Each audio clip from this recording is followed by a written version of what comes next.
इसमें क्या पढ़ेंगे? अव्यय। अव्यय शब्द क्या होता है? अव्यय किसे कहते हैं? क्या होता है कि किसी भी भाषा के वे शब्द अव्यय कहलाते हैं जिनके रूप में लिंग, वचन, पुरुष, कारक, संज्ञा, सर्वनाम, काल इत्यादि के कारण कोई परिवर्तन या विकार नहीं होता है, वे शब्द अव्यय कहलाते हैं।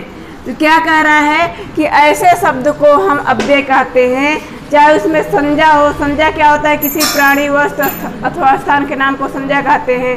तो चाहे वो उसमें संज्ञा हो या लिंग, लिंग यानी पुरुष लिंग हो, स्त्री लिंग हो, या वचन, चाहे एक वचन हो, दो वचन, बहुवचन, चाहे कोई भी इसमें वचन हो, चाहे पुरुष के आधार पर, चाहे कारक, कारक जो 8 कारक हैं, चाहे कारक हो या संज्ञा हो या सर्वनाम, कोई भी हो, काल हो यानी समय हो, कुछ भी हो जिनके कारण इसमें परिवर्तन नहीं होता है, ज्यों का त्यों बना रहता है, वही क्या कहलाता है? अव्यय कहलाता है।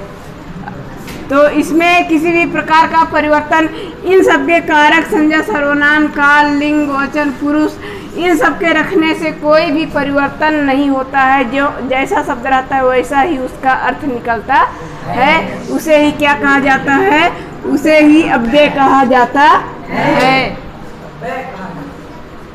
अब इसमें हम अव्यय का अर्थ जानेंगे। अव्यय का अर्थ, अव्यय का अर्थ क्या होता है? तो अव्यय का अर्थ होता है जो व्यय ना हो, अर्थात जो बिके या बदले ना। ठीक, तो अव्यय का क्या अर्थ होता है कि जो व्यय ना हो, व्यय यानी बिकना, यानी जो कोई शब्द बदल ना जाए, व्यय ना हो जाए, अर्थात जो बिके या बदले ना। अव्यय का मतलब होता है व्यय करना। तो यानी व्यय, जैसे कोई सामान जो होता है तो व्यय जब करते हैं तो लेन देन करते हैं, क्या होता है? एक व्यक्ति से वह दूसरे व्यक्ति तक पहुंच जाता है, चला जाता है।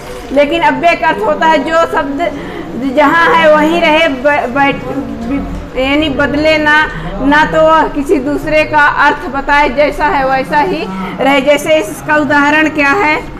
उदाहरण हो जाएगा जैसे तब, कब, कब,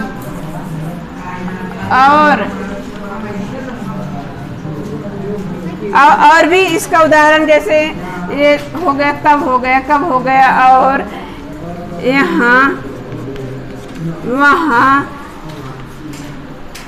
इस प्रकार के जो शब्द हैं, तो इस प्रकार के ये शब्द क्या कहलाते हैं? जैसे तब, कब, और, यहाँ, वहाँ, तथा, यथा, कब, ये इस प्रकार के जो शब्द होते हैं ये सब अव्यय कहलाते हैं। ठीक ना, जो कि कभी बदलता नहीं है। ऐसे शब्दों को हम अव्यय हिंदी की भाषा में कहते हैं।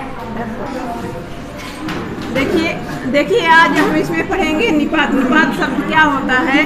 क्या होता है? किसी भी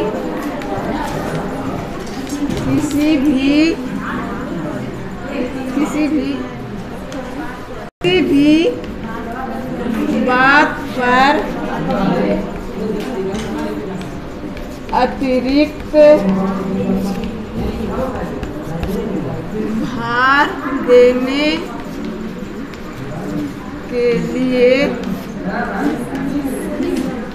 जिन शब्दों का